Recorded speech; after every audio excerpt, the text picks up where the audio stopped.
Guests will be making presentations, and they'll be called upon shortly. We understand that Councillor Pierce is unable to attend this evening. Others are present. Thank you. We have an agenda with some changes, so there is an addendum. Are there any members of council present that have a request to add to the agenda? Councillor Simons. Thank you, Mr. Chair. Under approval agenda item or other business, pardon me. What item? One item under other business, yes. One item. Anyone else? Councillor Cardy. Yes, Your Worship. Under 4E, I would like just to make a comment at the end of that, a brief comment, if I may. 4E. Yes, sir. Thank you. Anyone else? So there you have an additional list, plus addendum, plus agenda. Motion to approve for use this council session. Moved by Councillor Cardy, second by Councillor Coleman. Discussion? All in favor? Opposed? Carried. Thank you. Declaration of pecuniary interest by members of council, if any. Councillor Miller. I'll declare under 8C. 8C. Yeah, I'll declare 15B and 15F, Mr. Mayor. B and F, was it? Thank you. Anyone else? That's noted. We'll now move to delegations, etc. And the first is a presentation of heritage designation plaque to Onondaga on the Grand Management Committee, and there are several of them present, and Councillor Wheat will be making the presentation of the plaque that is here on behalf of the Brant Heritage Advisory Committee, and present to receive is Leslie Sampson, Myra Villabos, Bert and Darlene McColman, Jenny Kane, and Cal Bombay, perhaps. Thank you. Yes. Please, yes. We might as well have the group come forward. Knowing that they won't all want to speak, but someone will receive. Welcome. Please proceed when you're ready, Councillor. Thank you. It's my pleasure to represent Council on the Heritage Committee. A couple of years back, a couple of buildings came forward, one being the Parasol Town Hall, the other being the Onondaga Building. And a committee stepped forward, and here they are behind me. I'm well surrounded right now. Asking Heritage Committee if we could designate that hall a heritage site. So a committee was struck, led by Steve Pinkett, and I wish Steve would stand up, because Steve does a lot of work on behalf of heritage here in the county of Brant, and particularly in the town of Paris. And Steve formed a committee and went and inspected the building, brought forth a report to the Heritage Committee, feeling that this building should be designated a heritage site. The committee then forwarded that on to the Planning Advisory Committee, where it was approved there, and then subsequently on to Council, where Council has approved it. And a little while back, we got the plaque made, and it's been here in the building for about 6 weeks, and we're finally getting the opportunity to present it tonight. And Steve, I wish you would come up here too, because you did the work.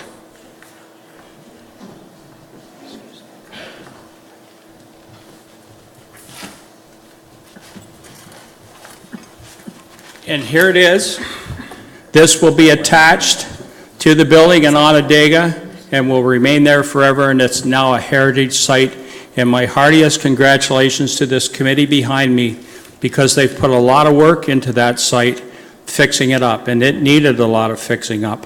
There was a lot of controversy as to whether the county would turn that building over to this committee, and I'm really glad we did, because they've done a tremendous job, and my heartiest congratulations to each and every one of you.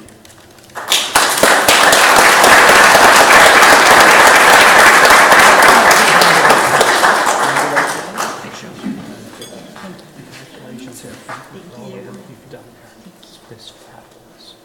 Can I get to sleep one more thing? Of course. Of course. There's a microphone in a crowd I can't resist. So it's, that hall is almost 150 years old. It's been the center of that community for almost 150 years, and I just want you to know, we really love it. So thank you so much.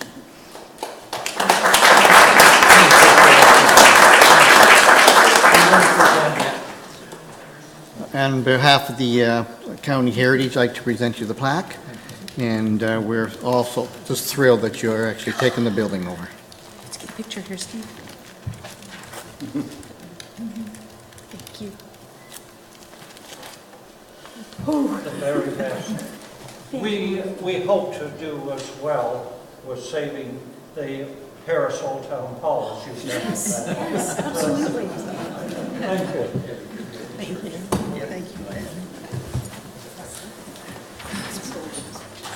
you. Now, of all those many years, Councillor Coleman says he has spent several of them there himself in that hall. As I recall, he did. Did you want to comment? Thank you for the great work you've been doing. Mr. Mayor? Yes, you may, unless you want to stay for a long evening of interest, information, and entertainment, if you wish. But I know you must get to your garden. Mr. Mayor, I'd just like to make a brief comment. Councillor Gatward? Thank you. I've been to many of the events that this committee has put on Yes. in the Onondaga Hall. In fact, just Saturday I was there, and they had a beautiful display of plants for sale from their gardens and some of the gardens around the hall that have flourished. And they really are an enthusiastic bunch and doing great work. Thank you. Thank you, and thank you, Councillor Wheat, for making the presentation.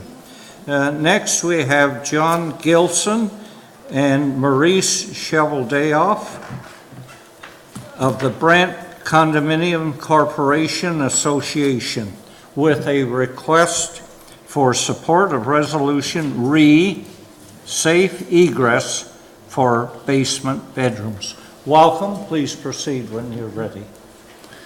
I'm actually like Councillor Coleman, that I spent some years there at that Onondaga School as well, grade 6, grade 7. Oh, So, several years in grade 6. no, I'm sure they wanted me for several years, but Sorry. no, I had to come here. So, Well, thank you for mentioning that. I'm here on behalf of the Brant Condominium Corporation Association, or the BCCA. You may not have heard of this organization, but we've been around for a few years, and we are here, we are in existence to educate and advocate on behalf of all corporations, condo corporations in the county, in the city, and all the surrounding places. In fact, just about anywhere in Ontario, there are condos in trouble and so on, and they come to us for help, for advice. And so this particular presentation is on something called egress windows, which we refer to also as fire escape windows. But it applies mainly to condos, and this type here, this is actually a picture of the one that I live in here in Paris, and that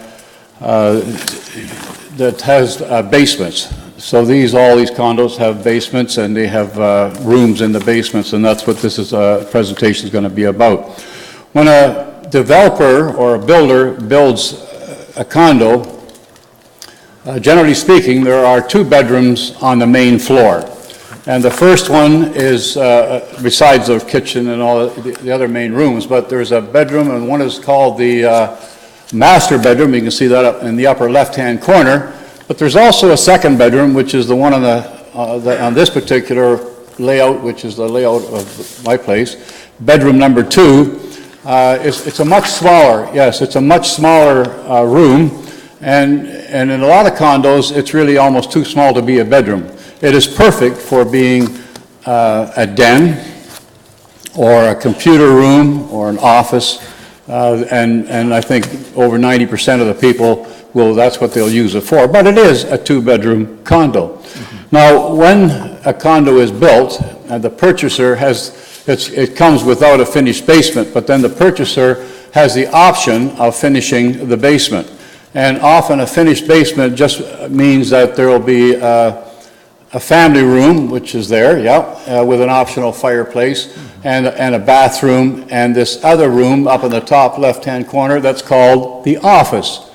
Now, if you take a closer look at this office, you can see it's a fairly good size. Yes. And a good closet in there as well. And that is a perfect room for a bedroom. Because when people move and sell their homes, or two-story homes or whatever, from a 4-bedroom, 3-bedroom, they usually always have to downsize to come to a condo. So it's good to have a second bedroom in the basement if the one up on the main floor is an office. And so that room there, by well over 90% of condo owners, will be a bedroom. But the builder won't call it a bedroom. He calls it an office, or he'll leave it blank. And when I told I told the builder I wanted it for an office or for a bedroom, he said, "No, don't tell me that, because what you do with that room is your business, but we're going to build it the way it is on the plan as an office." And but the building code is very clear. And that is that all basements with a bedroom must have at least 2 egresses. One is the stairs, and so there has to be one other egress, and it can be a door going directly to the outside, like a walkout basement, or it can be a sprinkler system that was installed when the condo was built. But generally speaking, most often it is a window, and it can be an egress window, which is a life-saving fire escape window. And we sometimes don't think of windows as being life-saving, but I'll tell you, in a basement, if the stairwell gets blocked, you need another escape.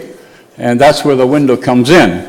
And with no second egress, no second fire escape window, the basement bedroom is an illegal bedroom. And if you take a look at, there's two pictures here. If you take a look at the top picture of a bedroom in a basement, you can see the window at the top. You can see how high the sill is from the floor. And it might look like it's about 30 inches wide, but in fact it's a sliding window.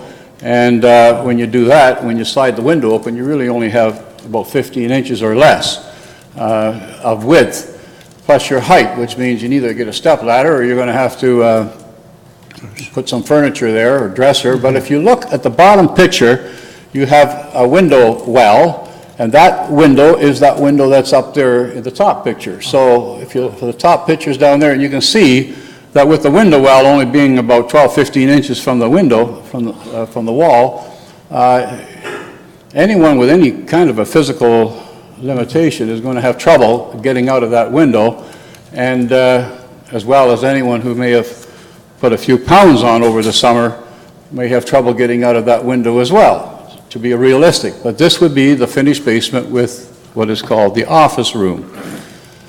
I was doing some reading last week, and the Peterborough fire chief stated that after a deadly fire in Brampton, and you may have heard of that fire back in February, killed 3 people, a father, mother, and a daughter, an older daughter. The younger daughter managed to survive, got rescued.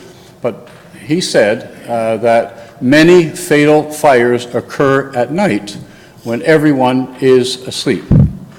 And one volunteer firefighter told us at a previous meeting that they were told really not to enter a basement during a fire. And this seems to be common across Canada as well as the U.S., because on this one website, slideshare.net, which teaches about firefighting and that, it says from a firefighting standpoint, basement or cellar fires are one of the most dangerous and challenging fires encountered inside a building. And it wouldn't be the first time that a fireman has died from smoke inhalation or something in a basement fire. A number of years ago, my father-in-law died in a bedroom fire as well. And, but he didn't get burned because the fire actually burned itself out, but he did die of smoke inhalation.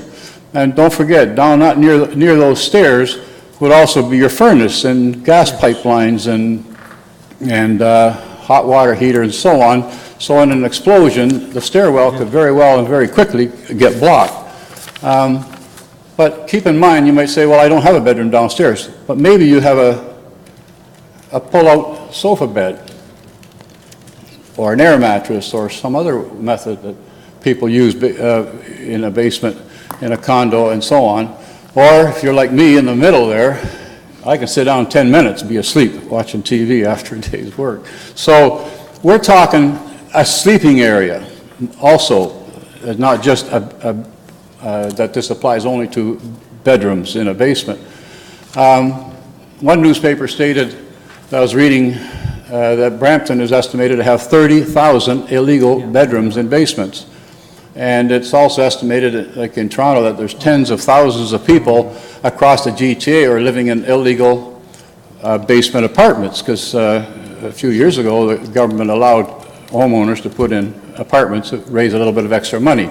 So here, Brantford, Brant County, and all these other places nearby, it says there, we could well have upwards to 10,000 illegal bedrooms in basements. If you take a look, or if you consider that one developer of condos has been developing condos for now over 30 years, and he's in this area, and he's himself built a few thousand condos, and you take in consideration all the condo builders, you can see why we wouldn't be too far off 10,000 possible illegal bedrooms.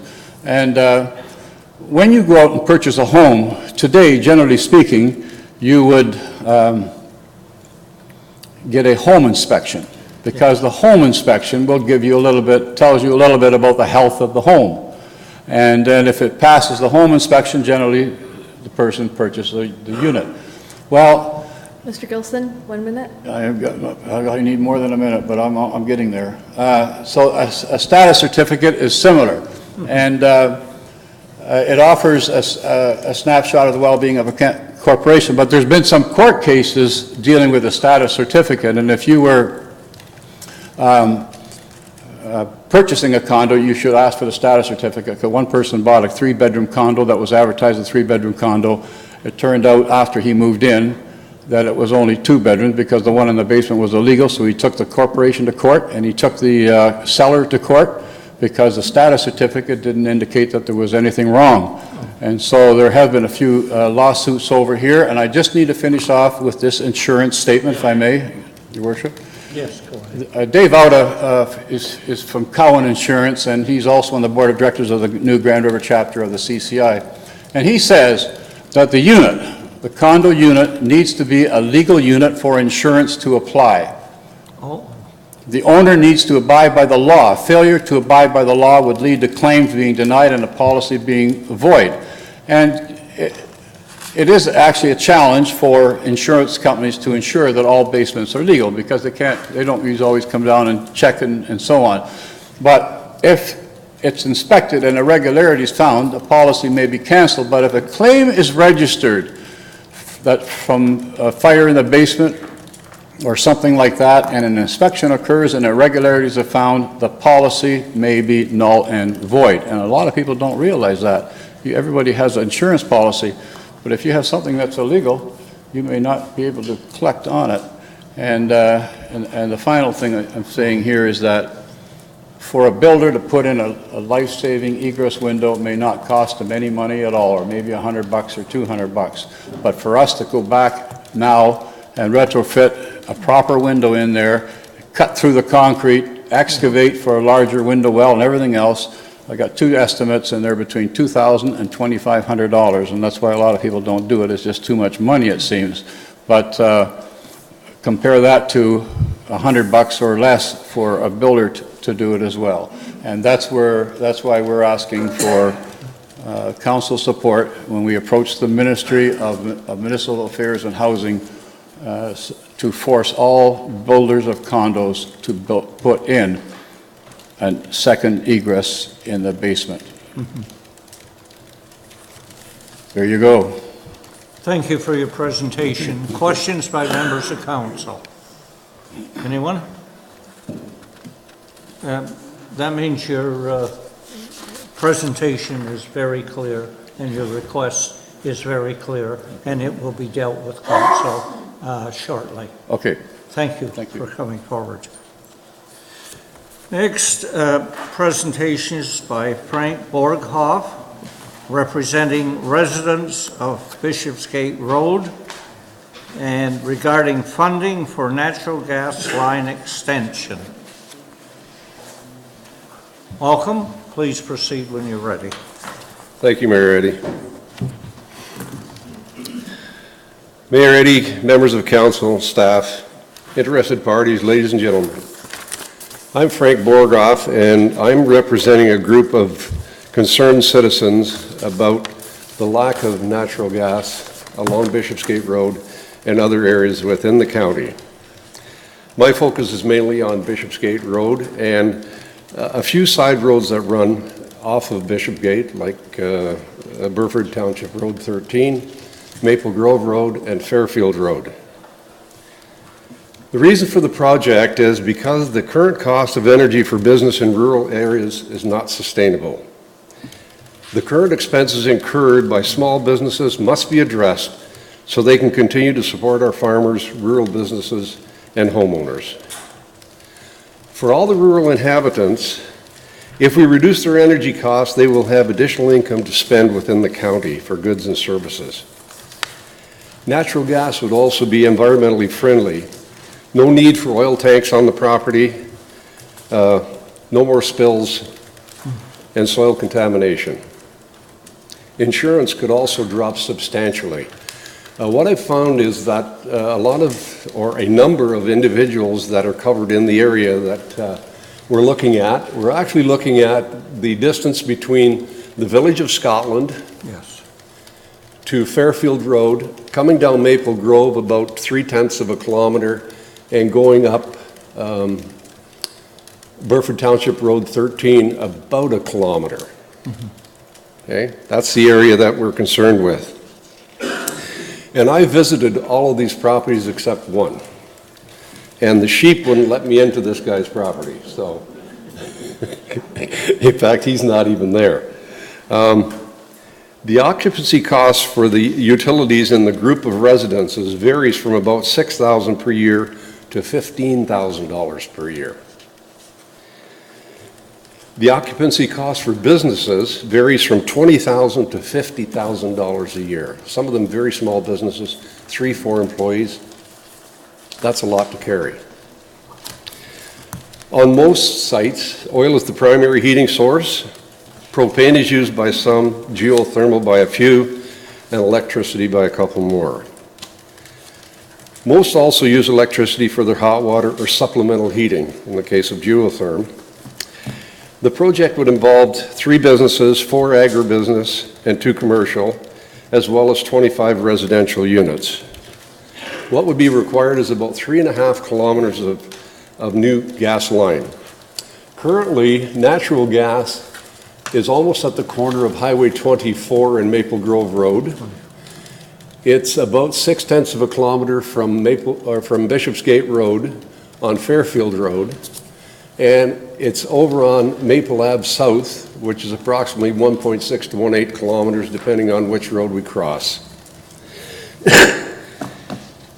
All in all, we would need about 3.5 kilometers of gas line.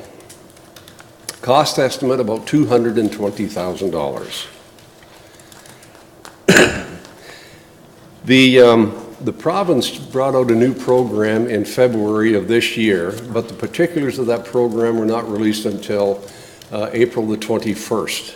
And on April the 21st, they indicated that there would be grants available if the county or municipality would support the residents of an area and then indicate to the utility servicing that area that they would be in support of that.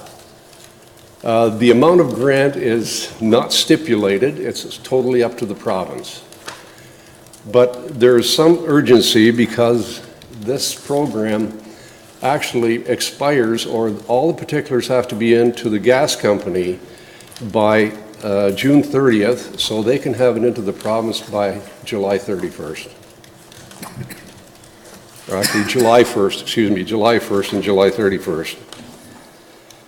We're requesting Brant County support this project under the conditions laid out by the province.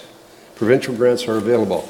The conditions on that program are that, and I didn't know this, but the utility pays property taxes on the road allowance for the gas lines. And they would request that, that the county forego the taxes on those lines for a period of 10 years. And it's only the county portion of the taxes, not the education portion. It would actually be revenue neutral at that point. Basically, the taxes that would be collected would be refunded back to the utility.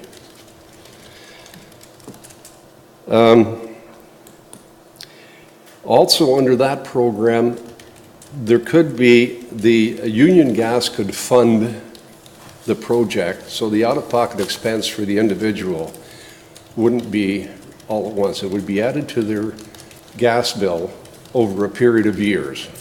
And there was an indication it could be 30 or 40 years. Okay?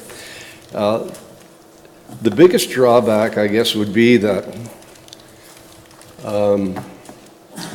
we could put this in and the province stall for 6 months and then say, no, you're not getting it, and then we don't know what to do from there on. So, but we are asking for that support, you know, so that we can at least get moving on this.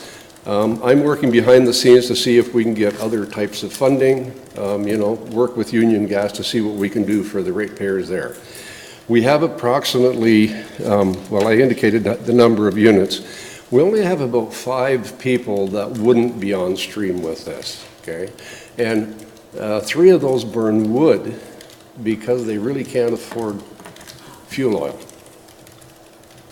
Okay, that's how drastic that it is out there. And I think we really need to do something for rural Ontario because it is, we're being penalized in every aspect, whether it's electricity delivery or the lack of natural gas resources. I think, you know, that's why I took on this project. I own 1 property on that particular stretch of road, and that's it. For you that, you've likely got a list of all the people that were involved in this project.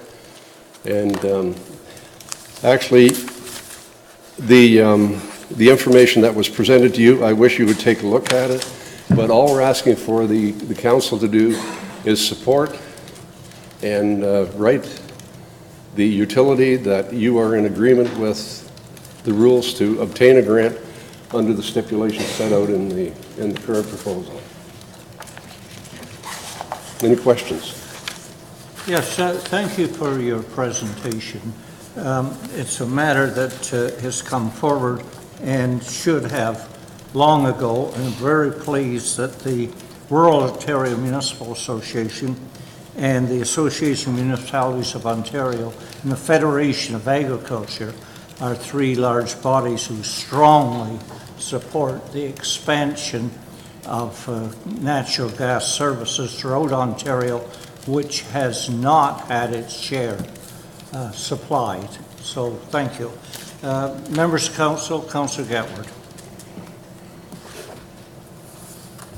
Thank you, Mayor Eddy. Through you to Mr. Borgoff. Thank you for bringing this initiative forward. My question is, you mentioned a bit of Fairfield and 13th Concession and Maple Grove Road in addition to what was in your original presentation. Do you know how many properties altogether that would increase the request by? And did it include the mink farm on Maple Grove Road? It didn't include the mink farm. They have geothermal. Oh. One of the very few that seems to work with geothermal.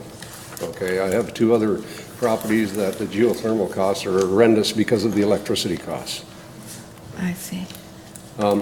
The reason we picked that is because on Maple Grove Road, there's about 3 or 4 residences within about 100 meters of each other, okay? The 13th concession of Burford, there are 3 homes, actually a farm on the 13th as well, which has a dryer. We could pick that up because that would add to the overall load that would be used, and that actually reduces the total cost. The more gas you can get out there, the more cost-effective it is. The rest of it, we would go up about 0.6 of a kilometer. If you look at the individuals that were concerned in this, I have actually a sheet filled out from every individual indicating what they're spending for heating costs, and that's, we would go about 0.6 of a kilometer, but then we would pick up about, likely 15 or 20 residences within the next kilometer. You know, right around where my shop is, we've got 6 properties right there, so that's, but the problem is we're 1.6 kilometers from almost every direction. Thank you for your Any other questions the answer. by members of council? None? Thank you for your presentation. Your requests will be dealt with. Okay, I'd like to thank council, and I'd like to also thank all the individuals that came out tonight to support this application for natural gas on our street. Okay, I'd like to also thank Larry Davis, member of OFA, for being here this evening. Thank you very much. Next is Chris Howell with a funding request for Burford Canada 150 party.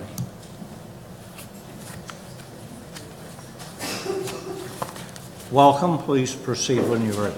Thank you, Your Worship. Good evening, ladies and gentlemen. Thank you for having me. I'm Chris Howell, and I'm a member of the Burford Agricultural Society, but I'm really here tonight on behalf of all of the service clubs in Ontario, in Burford. And speaking of doing something for rural Ontario, we're having a party. If you hadn't heard, Canada's turning 150 years old on July 1st. And so where this originated was the service clubs of Burford and surrounding area really wanted to come together and create a welcoming environment that, by creating a free day and giving a free party as kind of a thank you back to the residents and the people of Burford and Brant County that continually support the service clubs in all that they do and all the other charitable activities throughout the year. So what happened was back in February, this started with a conceptual idea, and we brought the service clubs on board, and we'll see the expanded team in a minute. And then after that, momentum just grew and grew and grew with this idea, and to the point that people are calling me every day now saying, hey, Chris, we heard about this idea. We'd like to do something. How can we come out and help? What can we do? Where do you guys need help? So originally it started as a closed group of just service clubs saying we want to give back, but it's expanded out to some of our community leaders with some of our churches, as well as even some of the businesses in Burford are coming on board, and private citizens, to just really make this event a large better. So, you know, what we have today is we have the Lions, and we have a bunch of, as I said, clergy. We have optimists lined up, the Burford Historical Society, Burford Agricultural Society, the Legion, and the Mason Club of Burford are all contributing to this event around Canada 150 hosted that July 1st weekend. So the main event that we're talking about is talking about having a fireworks show on June 30th at 8 p.m. And now you might say, well, you know, Canada Day really is July 1st. Why are you doing it on the 30th? And the reason why we wanted to do that is we're also aware of all the other events and activities that are happening in the area, and we didn't want to be in conflict with those groups, and we wanted to do something for the community, but also support our other groups. So the event kicks off Friday on June 30th at 8 p.m. with some fireworks, and that's really being organized by private citizens funding that from the Burford, as well as the Burford Lions.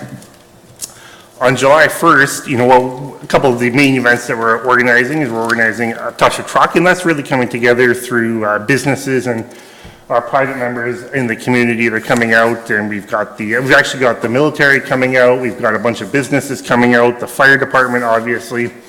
And the Optimists and the Burford Lions have come together, and what they're doing is they're putting on a free lunch. So everybody walking through the gates that's hosted at the fairgrounds, they're going to get a free hot dog lunch with some tasty treats and desserts after the fact.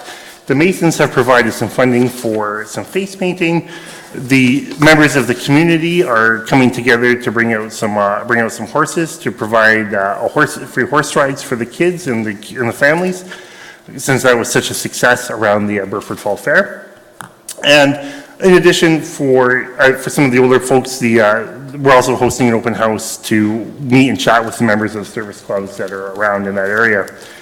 And so what are we asking for here?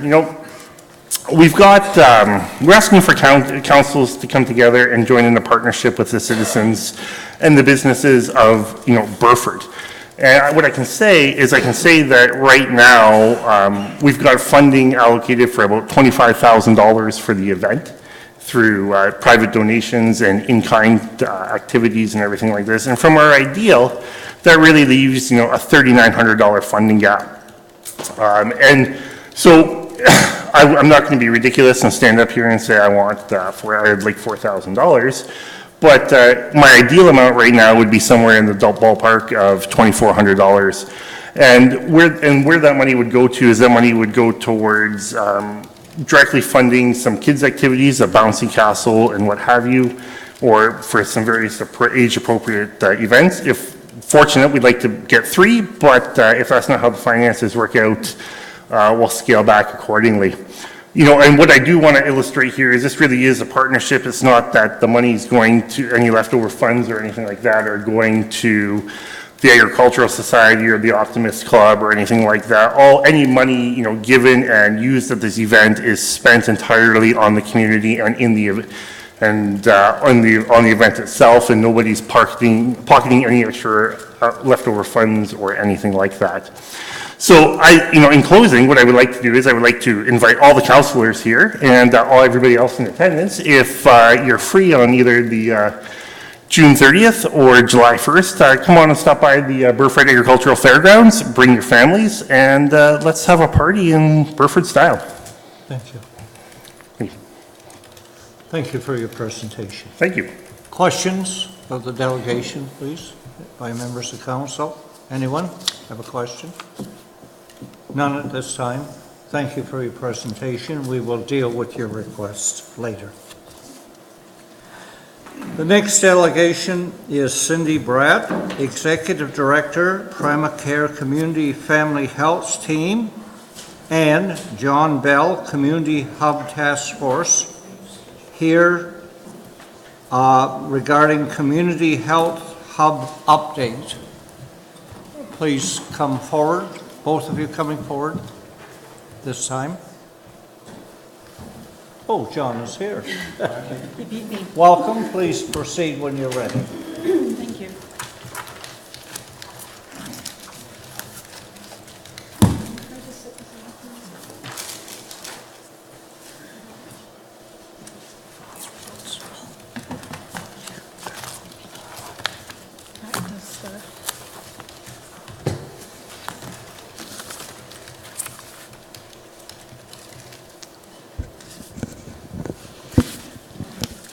Good evening, everyone, Mayor Eddy and council members.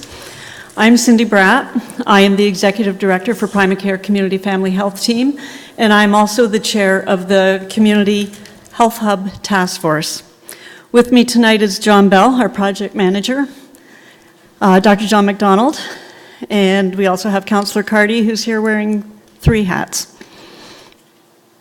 We are pleased to be before Council again with the opportunity to bring you up to date on the progress of the Hub. Tonight you will learn what we have accomplished over the past year. You will see a draft mission statement and a tentative outline of our plan moving forward, which will include conversation on our scope, organization and governance, how community hubs can be and have been funded. You will learn our key messages that we want to bring to Council this evening. I would like to start with refreshing your memories of why we were here in the first place. 1 year ago, in May, there was an announcement in the local papers about the Willet closing.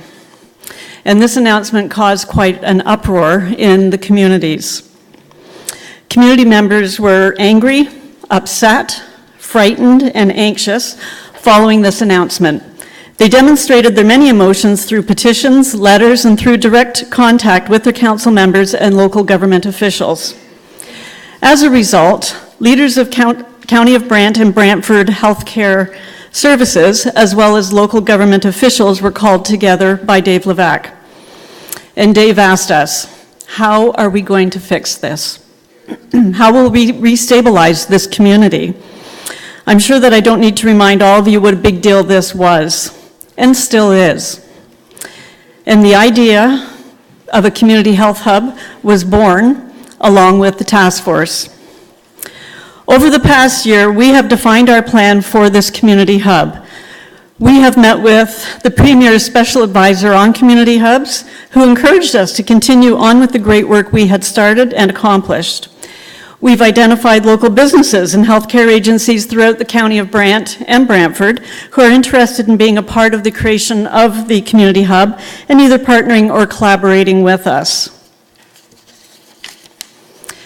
Since we were last before Council, we have met with members of this community through a public forum and received great questions, heard their concerns, along with their feedback, both positive and negative, and we're encouraged to continue on.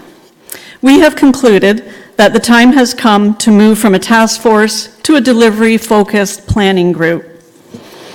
We have formed a community advisory committee with 15 members. The committee's role is to act as a conduit of information between the planning group and the community, and to help inform the planning group as this project moves forward. We have met with those businesses that wish to participate in the hub.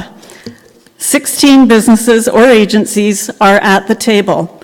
That's 16 potential partners who will provide services and actively participate in the community hub, either with a financial investment or on a collaborative tenant basis. As you are aware, BCHS is undergoing an investigation of its governance and processes. To date, BCHS has not acted on the recommendation of their consultants to close the Willet. We await the final report of the investigator to learn his recommendations. We also hope to meet with the investigator to ensure that he is fully informed of our community's concerns regarding losing urgent care services, as well as the opportunity that exists for urgent care services to continue in another facility, a new facility. We have attended the Community Hub Summit organized by Karen Petrie, Special Advisor to the Premier, and we have been accepted into the Community Hub Accelerator Program, which actually begins tomorrow. As we now form a planning group, we endeavor to become a legal entity, a not-for-profit corporation, registered as a charitable organization. The governance structure will be defined, and a proposal has been circulated.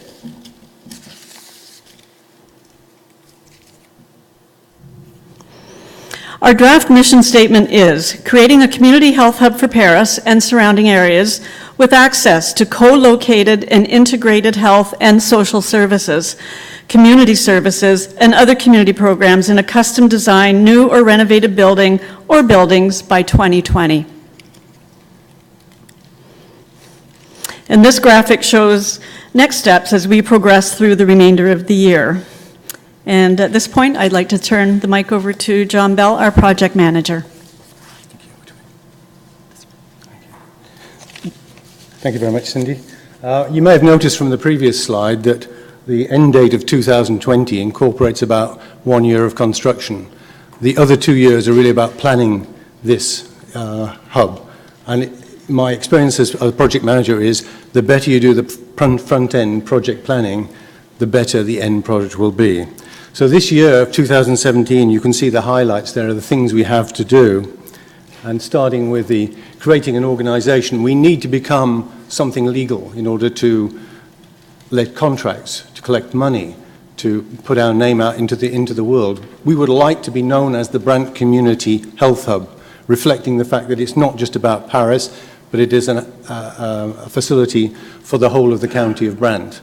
We circulated articles of incorporation, And in there, we are assuming that the board will comprise representatives of the four main components of that body, those being the Family Health Trust, the Brant Community Health Care System, the county, and members of the community. I'd like to talk a little bit about scope. If you can imagine, the scope of this project is a bit like the target of an archery target. At the center, there is community health care. Around it, there's a ring of related healthcare and social programs. A next ring might be community programs and facilities, and you can go on. And depending on how much of that comes into the community health hub, so the size of it will go from a minimum, I think, of about 15 to 20,000 square feet to something like 50 to 75,000 square feet. So when we come to the issue of where would you put such a facility, it very much depends on what you're trying to put and how big it will be. You can see that as you move from the core health care focus, you include more and more wider community activities. And we've actually started to consider what sort of activities they might be. And this is just a simple graphic showing all the people that have expressed interest to date in being a part of a community hub. And they range from people that you will recognize, like Life Labs, people that you use probably very regularly, through to rehabilitation groups, through to pharmacies that want to be directly involved and located with the community hub. And you may also see on there things like the County of Brant Library that we would like to see added to, grown and replaced. Funding is going to be really complex. Every one of those people that I showed on the previous slide has his or her own funding program. Each hub partner will have to go through different processes to get there. Just to give some sense of scale, if we're at the small end, the 15 to 20,000 square feet end, we're talking about $7 million to build this. If you're at the other end, it's 20 million. Depends on square footage, as I mentioned. So we've used the Langs Farm Community Health Hub in Cambridge as a model. That's a 58,000 square foot facility, and it cost $14 million to build a few years ago. The sources of funding, if we sell off the Willett site at some point in time, because it was given by the population of Paris in the early days, and it has been contributed to many times since, there's a reasonable case to say that we should get some share of that back. It's not a given, but it is a case that we would fight. Government grants, Cambridge got 4.9 million, just to give an indication. The local government, the City of Cambridge, gave 3 million.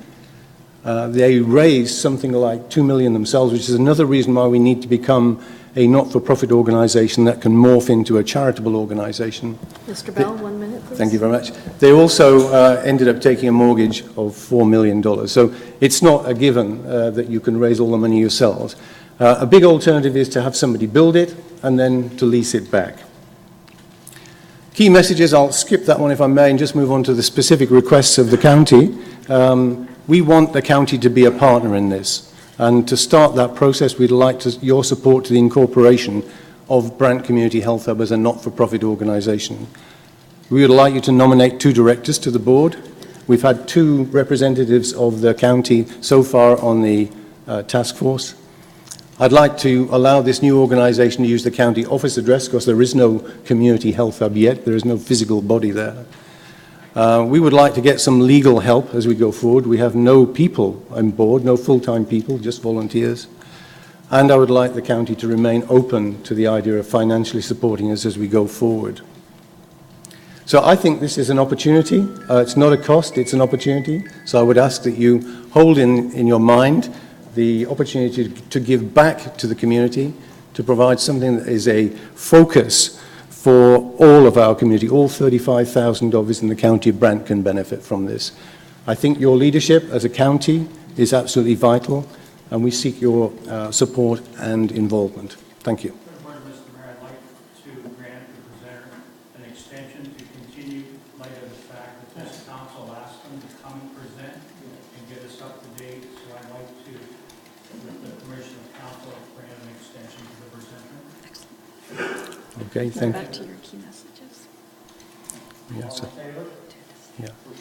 Thank you. Let me go back then to the key messages. This is the opportunity, I think, to create something great for our community. I sound like Donald Trump, something great. But a Brant Community Health Hub is something that we will all benefit from, as I mentioned. And the county has the opportunity to be a leader. I know much of the health agenda is actually not in the gift of the county or the municipal government. That said, you are representing 35,000 people that have a reasonable expectation of good quality healthcare, and you can lead that even if you don't actually have the right to make all the approvals. Resolving issues such as funding and location, governance, they're all very much going to be aided by the benefit of county leadership. And I would actually go so far as to say that it's an opportunity for the county to take some of the money that it received when it sold Brant County Power, for example, and place it back into the county for the benefit of everybody, rather than having it simply as a rainy day fund or as a generator of some income. So we want to bring you with us on this next step. We seek the partnership with the county. There's so much not known yet. The very simple one that is the big unknown: will there be Brant Community Healthcare System involvement in such a hub? And until this investigator has finished his work and concluded, the Brant County Healthcare System Board is not actually taking a serious look at the future of the Willett. I went to see them a few months ago. They have basically said to me, we can't tell you anything more. When we know something, we'll tell you. That said, it could be that a bombshell drops and we need actually to respond very quickly. So we need to keep on planning on the assumption that the Willett will close. We need to plan on two routes, that there may be Brant Community Healthcare System involvement or there may not be. And so that will lead us to the necessity now is to get on and get that planning work done and to become something more than we've been before. You had one more thing to add? I just had one more thing to add, if I may. I just had one last message that I wanted to direct to council. The Community Hub project is a huge undertaking and a big commitment from all involved. I ask that council see this project as their opportunity to actually be involved with the decision-making in the provision of health services in the County of Brant. We understand the frustration council has felt at being excluded from the decision-making process in the acute care sector in our community. Council, we are inviting you to be partners in both the formalization and decision-making required to create the community hub your constituents want, need, and deserve. Thank you. Thank you for your presentation. Questions for members of council, and Councillor Carney asks permission to. Thank you, Your Worship. And just to add, Cindy, could you tell me how many right now health hubs there are roughly in the province right now that are functioning? I'm not sure how many are actually functioning. You were at the boot camp? Something in the order of 300. But they're not all health hubs. Right. A community hub can be centered on anything. Right. Could be the arts, could be science, could be education. We choose to center ours around a health hub. Thank you. And you know, we talked to Lynn about this for the area that we have, who's very supportive of this to get it off the ground. I know we here in this community were the drivers of the first Primacare team in the province. Through the government of the day, and it's been flourishing ever since. I know they're looking to get more doctors on board for the group as well, because some of the doctors will be retiring, but because of the influx of people, we're going to need more doctors in that team as well. The meeting that we had was very good from a counselor's perspective. The meeting we had with the proponents who are interested in that, I was very surprised. It was very good to see those people. There are developers out there who are interested in being part of this. I prefer a 3P where we don't own buildings. I think that's the way to go because we don't need to own buildings anymore. Because of change and the way things are going in the economy, we don't need to be the owner of buildings. And that's the biggest thing today that I see is with the only thing that's consistent today is change. You know, the province is looking for ways to download, but you know, how they download is different. I think being at the working with the Lynn and being at the head of the table on this, again, shows the interest of the community and a growing community as well. And we know that not everybody in the county goes to the Willett. Some go to the Brantford, some go to Cambridge, some go to Woodstock. We know that. We all know that piece of that pie. But where we need to concentrate is where our growth is. We have to be able to supply the health services. And if that's the road that the province is choosing to go, we need to be in that lineup. So thank you. Members of council, other members of council, anyone? Councillor Powell. On the second page, the community health hub would be delivered 2020. Now they're, just to see how to express that. Second page. If we have a change of government, is there any way you can lock in the present government or the other two levels of possible government that they will carry through and financially and support it, whichever way the election might happen to go? That's a very good question. And actually, it was one, yes, it was one that was addressed recently when we met with our potential partners. And what if we get so far down the road and there's an election and the government changes and our dreams disappear? So I mentioned during my talk that we've been allowed to take part in the Community Hub Accelerator program, and I believe that's what this is all about. The Community Hub is near and dear to Kathleen Wynne. She likes to see them succeed, and I think her goal is to help as many get there as can before the next election. So this accelerator is going to put us on the fast track with the community hub. So I think by the time, it's 16 months, I think, till the next election, by the time that comes around, we should be well underway, that they can't pull the funding from us. Did you want to speak to that? Depending on the size of the hub, if it's just a central healthcare hub, then you're really engaged very much with ministries at the provincial level. But there is a real practical issue here. If the Willett closes, we have to have a location for our family physicians in Paris. Right now, we have 4 of them. 3 of them are close to retirement. If we look at the assumed growth of Paris over the next few years, we actually need about 7 physicians. So, irrespective of which government is in place, we have a local issue that we're going to have to resolve, which is how do you provide primary care, primary family health care to the residents of Paris. And one thing I would also like to mention is that when I called my ministry consultant to let them know about the community hub, I sort of kept it a secret from them for a little while until we had some legs under us. And when I called to tell them what we were doing, they were so excited. He was so excited. And I was about to embark on my annual operating plan that I submit to the ministry, and his direction was, you make sure that you detail that on your annual operating plan, because this is what we want to see. We want to hold up people that are successful in this to other family health teams to show them what they can do. So they're really looking at us now to be leaders. And I have to say, I was really excited that they were so excited about it. It met with a very good reception. A very, very positive reception from the Ministry of Health. Any other member of council? Councillor Simons? Oh, thank you, Mr. Mayor. I just have a couple questions. Thank you for the presentation. Does the group have or close to having a location for the site yet? We don't. That's the one question that we have not really been asking ourselves. There's been places identified to us as, well, there's space here or there's space here, but we haven't sat down as a group to say, where would we like this located? Because we don't have enough information to do that yet. We don't know the outcome of the Willett.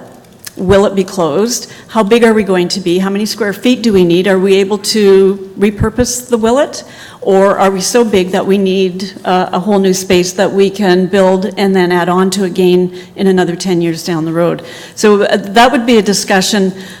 We were waiting until we had our community advisory committee. We have our partners, because that's a conversation that takes part, that involves everybody, not just us looking at locations. I have one more question, if I may. Yes. The $7 to $20 million, does that include any partners, or is that just strictly for the health hub itself?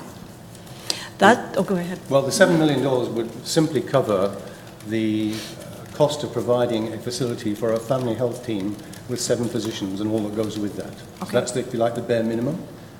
If you want to go to the other extreme, where we have all those partners in, then we get to 20 million.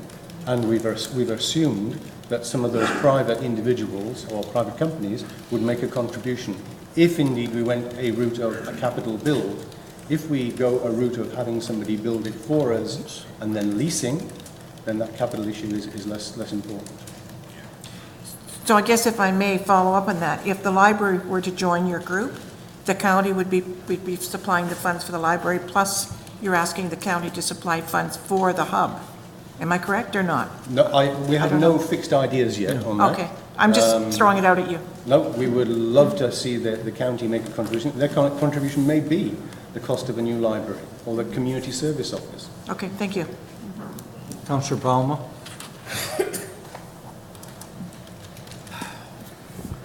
Thank you, Your Worship. Just a question to the presenter. We've already committed as council $15,000 to this project, which isn't much when you're talking about millions.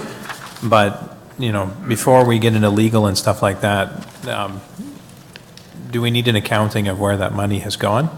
And just in order to do right by it. And then along with that, you know, on a lot of boards that I'm on, you know, board membership selection is very, very important. So when you need legal stuff done, you make sure that you get a lawyer on the board, because then you can usually get it done without cost. And since this is a volunteer board at this point, have you given any thought to that yet? And do you have a budget for what the legal would be, what you're actually asking for us for? No, well, I can answer the first question. The $15,000, we haven't spent a cent yet. But under 1,000. We rented the agri-building for the public forum. But we have no means of actually charging for it. Because we don't have a legal organisation that can send you a bill. In terms of how much legal expertise we want, I'm looking at the legal expertise to set up that corporation. And once we're in that location, once we've got that corporation set up, we will go through the next step of finding a budget for this next year of activity, which is principally around research and conceptual studies. Typically, we're going to be spending $40,000 to $50,000 in this phase of activity. Thank you. And a portion of that the ministry will be funding. They provide space planning grants to the family health teams for planning new spaces. Councillor Weed? Thank you, Mr. Mayor. Earlier, one of the councillors asked about all the work you've done. If there's a change in government, will it all come undone? And I don't think it will, because both opposition parties, and I'm going to lean a little bit to the right here, both opposition parties are complaining about the lack of funding in health care with the current government. So if one of the opposition parties get in power, which could happen, they need to follow up what they've been complaining about.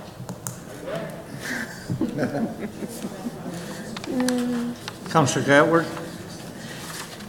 And I think that the public as well would be very vocal if they tried to take away what they've been creating. And as far as the family health teams go, it's been proven that patients do much better with team-based care than with an individual practitioner. That has been proven, and I know that the current government is planning on more family health teams, more to the north, but implementing more family health teams. I just can't fathom that that would be undone. No. And in terms of governance, we would use a skills matrix to bring people on board. I think we've got a rich community. John Bell's evidence of that. I think we were very fortunate to have him come on board. But we would use a skills matrix to ensure that we had skills that we needed on the board to carry us through and to help advise us. Thank you, Mr. Mayor. My question is with respect to the core health programs that have been listed on this chart with the required square footage.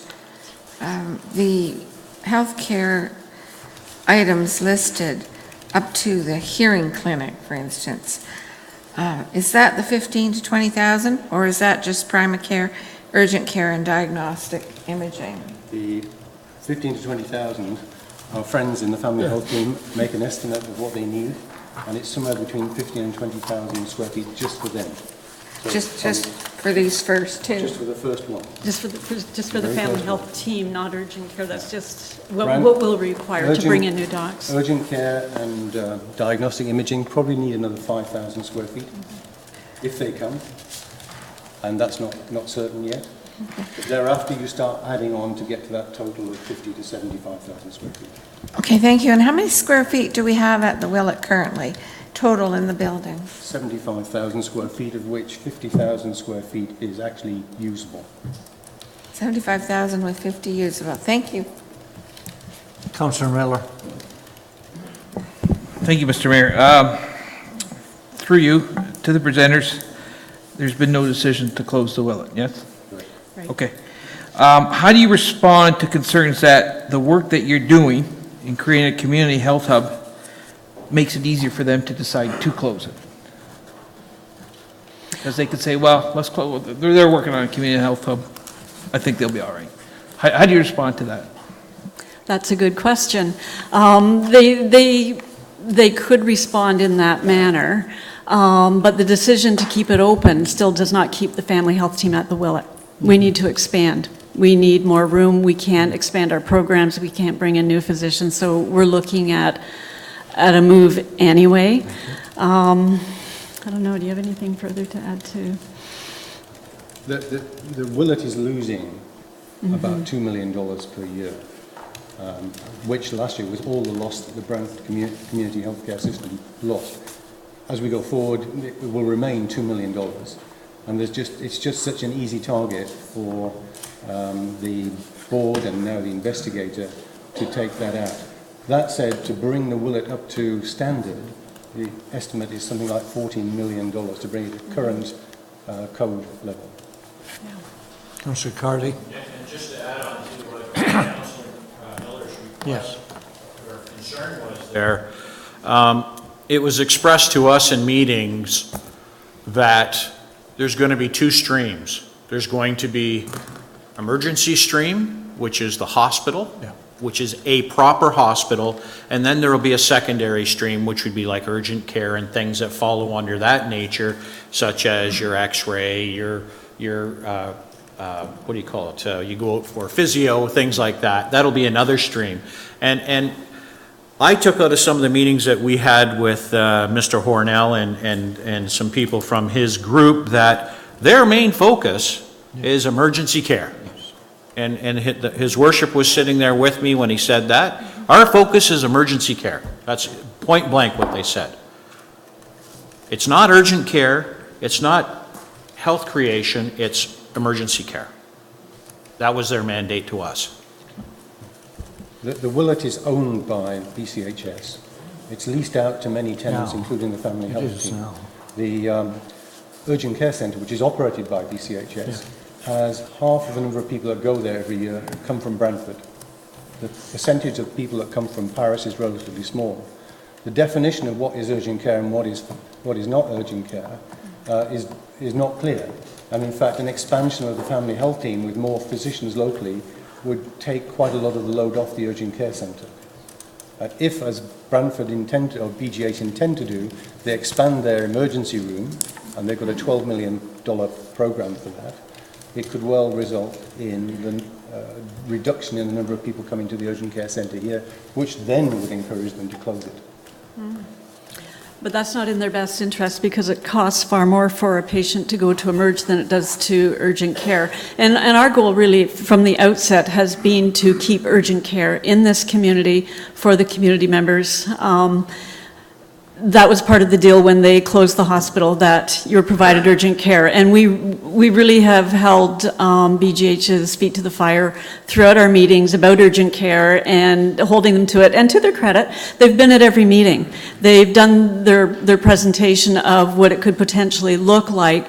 I think that one of the problems is that they have not been able to commit because of the investigation that was impending and is now going on. They don't know what the outcome is of the investigation. Once they they have a decision, I think then we'll be able to have them make some decisions about urgent care and go forward. But certainly is our goal in our conversation is we want urgent care to be with us, and that's what we're encouraging them for. And I'm trying to work with BGH too to divert our patients from urgent care. It lessens the load on there. I think they could easily see the way to maintaining urgent care if it were not for all of the non-urgent things that go there. It would be much more affordable.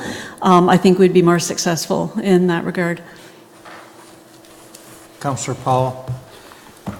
The St. Joe's Healthcare and by other names have been in the province of Ontario for a number of years, well-established, have a good reputation. They do retirement homes, hospitals, clinics, whatever terms you want to use. Is there any thought of going in with an organization like that to build the hub and maybe include things like a senior center, et cetera? So Mayor Eddy, if I may, so in our conversations, there has been interest shown by builders to put in seniors apartments, seniors living, because as we know, the baby boomers are starting to retire, really. And we're going to have a lot of people retiring and wanting retirement living. And that's been a huge issue. We've seen it in the community here. I've seen it personally. I mean, my mother took 2 years for her to get her placed into a home. So we have a big issue there. But really what you're asking are things that we really can't answer because we're not even close to being there yet. There's so many ifs, you know, what's going to happen when the ministry comes down with its verdict with the healthcare system in the county the county as it is now. So there's a lot of questions we still haven't been able to answer yet as a team. I think there is a big issue that this council needs to consider, that as it intends and is growing Paris significantly, and indeed the county more generally, if you roll the clock forward, the number of seniors in this community will double. The facilities required to support them will be massive. And unless this council takes a lead, it doesn't have to build these things, but it has to take the lead in the provision of facilities and the associated healthcare for those seniors, as well as for the population which in itself is going to grow probably by 50% over the next 10 to 15 years. Thank you. That's again for your presentation and the report that you've submitted. Very, very helpful. We will deal with your requests. That's well set out. Thank you. Okay, thank you. Members of council, that completes the deputations before council this evening, so we'll return. A was a presentation of heritage. B, we have a request from Brant Condominium Corporation Association. Councillor Balma. I would like to move that resolution, and then I can have a comment if I get a seconder. Seconder, Councillor Chambers, seconding it. Discussion. Any comments further?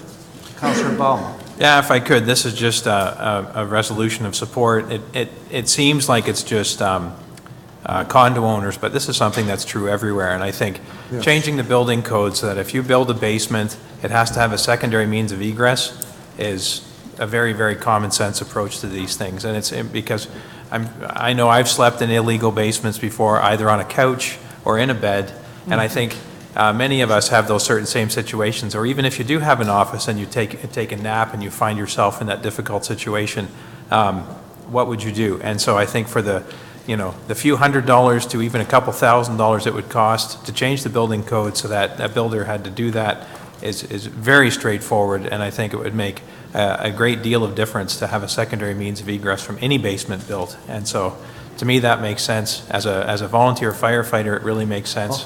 You don't want to end up in a basement with no way out. And so to just make that part of the building code, we can't go above and beyond the building code in the County of Brant. That change needs to be made at the provincial level, and I think this is just common sense. So that's why I think this is a very good thing to bring forward. Thank you. Anyone else? If not, all in favor? Opposed? Carried. C, Frank Borghoff, regarding a request refunding for natural gas line. Councillor Coleman. I'll move that we support this initiative and see if we can second that, right here. Councillor Bowman seconds. Discussion, any other comment? Councillor Coleman? I appreciate the night coming together, acknowledging Borghoff on the work that he's been doing with this one out in the community. Yes, sir. And it is a good initiative, and we wish that more parts of our community would take this initiative and whatnot. I think the other thing that we always worry about is it comes down to dollars and cents on this and whatnot, and who's going to pay for it and things like that. And I was thinking about this morning. I have a neighbor that has no hydro. There's no hydro because the line does not go by his farm. Oh, He runs by generator, I see. solely generator. So, So if he wants a service, he has to put it in. He Yeah. has to pay for the poles and the line and the line. So I think, just so we're all on the same page, that's the way. many started out that way. Councillor Gatward? Thank you, Mr. Mayor. Yes, I think it's a great project for us to support. The one thing I was curious about is we used to get taxes from Bell, for instance, for our lines on the road allowance, and the province took that away. And I'm wondering if staff could confirm that we do get taxes for gas lines along our municipal roadways and municipal streets, as Mr. Borghoff has indicated. I know we do get taxes for gas, major gas pipelines in our municipality, but I'd like to confirm that we do get them on roads and streets, because that was part of his financing plan, I believe. So if we could get something from So we'd state. ask for a report on the lines that are taxable. Yeah, thank you. Okay, Councillor Chambers? Thank you, Mr. Mayor. It occurs to me that this is an excellent project worthy of supporting, but there may be other projects in the wings that would garner our support as well. We have in the past on certain programs such as this have a blanket resolution of support for various similar opportunities for getting grants and that kind of stuff. So I'm thinking that staff may craft a blanket resolution if indeed there are other projects in the wing somewhere, and that would alleviate having to come each and every time there's a project to go through that. So what I'm saying is it would seem beneficial for the county to endorse the expansion of natural gas into the rural communities anywhere in the county, not solely on Bishopsgate Road. So I think you understand what I'm saying. So I support this project and the resolution to support it and the requirements that are required for the grant approval process. But I'd just like to say that I think we should be supportive of other projects as well, if indeed there are any. Seconder? Who seconded the motion? Yes, I thought so. I'm asking him if he agrees with the mover, with the addition, correct? Well, the mover was Councillor Coleman. Councillor Coleman? Fully supported. Fully support Yes. the addition? Yes. As suggested, and Councillor seconds it. Any further discussion? Councillor Wheat? Yeah, I'm in support of this, but I don't think we need a report from staff on whether we're getting taxes on the line. I don't think we need that. It's requested, however, as part of the resolution. That, but if there's a separate vote on that, I'm voting no. Oh, fine. That's your prerogative. Councillor Gatwood. Thank you, Mr. Mayor. The information that we received program guidelines, in there it states grant funding would only be provided for one project that is approved by the OEB. And am I reading that wrong, or is this the No, project what that is- we're supporting? Councillor Chambers has suggested a blanket resolution for be- other To projects. be prepared for others, and no But- doubt there will be others come forward. But if that's on page 14 of the package we received. But I guess I'm concerned that if they're looking for the municipality support, and I haven't read all, Well, there's no problem. The Pages. support is for the request. as long But as it's we, additional information, and by looking at a map showing where the service is, it might be very apparent for others later. yes, and I'm not sure what type of, The decision is not being made now to do No. additional. yeah. I just want our support to be specific to Bishopsgate Road so that there's no confusion at the provincial level when they get the There's application. no confusion at the provincial level. It's what goes forward from this municipality. And the motion is quite clear, I think. Councillor Chambers, do you wish to carry further? Yes, respectfully, I believe the councillor is reading that wrong.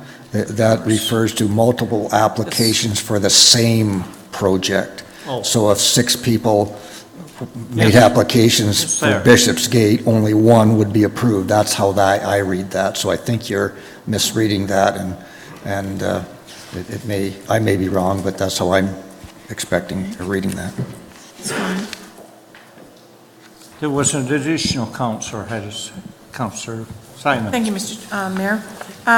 My question is, will this go through even if the gas company doesn't get reimbursed taxes? Or are they deciding to do this only if they get the rebate on the taxes? Will the application have to be made to the province? I understand that. And the province and the Union Gas are working together on the expansion of national gas But my facilities question, throughout the Mr. Mayor, province of Ontario. My question is this: if they don't, if we don't support the tax rebate to the Union Gas, will the Union Gas go ahead with this project anyway? I don't know the answer to that question. We have to apply and see what the answer is from the Okay. province. The province is looking Thank for and has guaranteed expansion of rural gas lines. Okay. Because we've been shortchanged for decades. I understand. Thank you. So I expect there'll be some expansion. Councillor Chambers. Just again for clarity, I believe the presenter said that if the municipality is unwilling to forego the collection of taxes after the fact, then the project would not be approved. So essentially what we're saying is that we are not prepared to accept the taxes, but we wouldn't be getting it anyway. So it's no net gain or loss to the municipality after a certain period of time. We need to be progressive. Where are we? We have a resolution moved and seconded. All in favor? Is everyone clear on it, of course? Thank you. And the next is D, Chris Howell, funding request, Burford, Canada, 150 party. Councillor Weed. Yes, I'm going to make a motion that we give them 1,500. Second. And I got a seconder. Couple reasons. Number one, that's what we granted the 150 committee in St. George. Thank you. Reason number two, way back, I'll even name him, Willie Martins, who was involved somehow or other here, phoned me to talk about fireworks, because the St. George boys have been involved with fireworks for a number of years. Yes, sir. We get a hold of, how we get insurance, and so forth. And so they've given us a clear night. It's June 30th, because I said to them, well, the St. George boys will be doing fireworks on July 1st. And we'll really say right off the bat, we won't compete against them. June 30th is our date. We're not competing with anyone, and we need support. We probably don't have $1,500 left in our grant book. But I think we got members of staff that, with tremendous ability, that will know how to. Councillor Wheat moves. Is there a seconder for that motion? You have seconded it? Yes, sir. Discussion on the motion. Councillor Miller. I did look into it ahead of the meeting tonight, and we have 2,600 left in our grants fund. Any other councillor speaking? No other councillor? Heard the motion? All in favor? Opposed? Carried. We'll move to E, the report and requests, community health hub update, presentation, and requests of the Community Health Task Force. Councillor Coleman. Mr. Mayor, I'll put it on the floor, moving that we get a staff report back in maximum of 3 cycles, council, verbally 2, and seeking a second on that, because there was so much information tonight, and we do need to have a staff report coming back on this, on know where we can go, where we can't go. I'll second that. Pardon? Councillor moved and seconded. Councillor Carty. No, I would agree, Your Worship. It will also give us time to find out what the minister is going to do at that time with the hospital itself, the Brantford General Hospital and the Brant County Healthcare System. One information that wasn't shared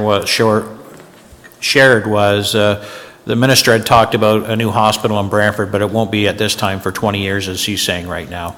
So it'll be probably 20 years before Brantford gets a new hospital. But yes, I support it 100%. There is information that we need to gather. The committee is going in the right direction. We just basically wanted the support of the county to let us continue on what we're doing in researching information and things like that. Thank you. And it's a maximum of 3 cycles, which means it may come in sooner. Everyone clear on the resolution? All clear? If so, all in favor? Opposed? Carried. That completes dealing with the presentations made to this council this evening, and we'll move on to adoption of minutes from previous meetings. Is there a resolution up there?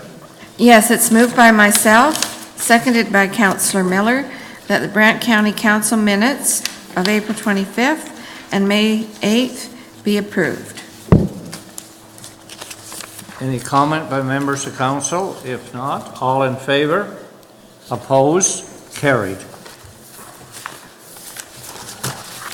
Business arising from the minutes, and the first is response from Brant County OPP to questions asked at April council meeting regarding statistics.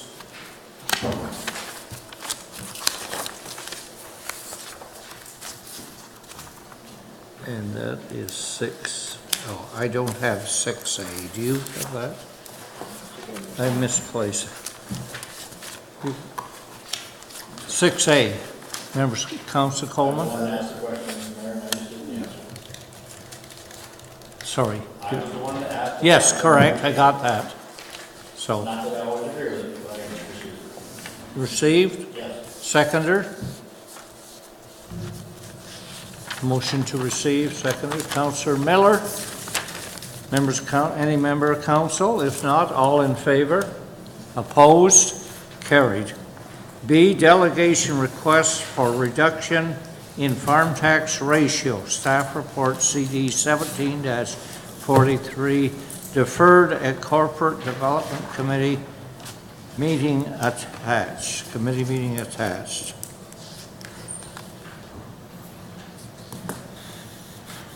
And the recommendation is here, received for information only. Councillor Coleman? Councillor Carty, seconds. Discussion by members of council. Councillor Chambers.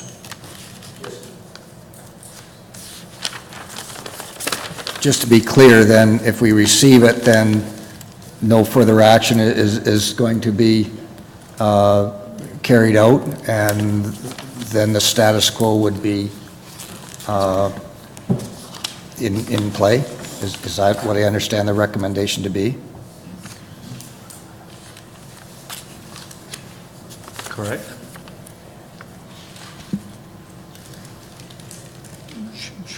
Councillor Balma?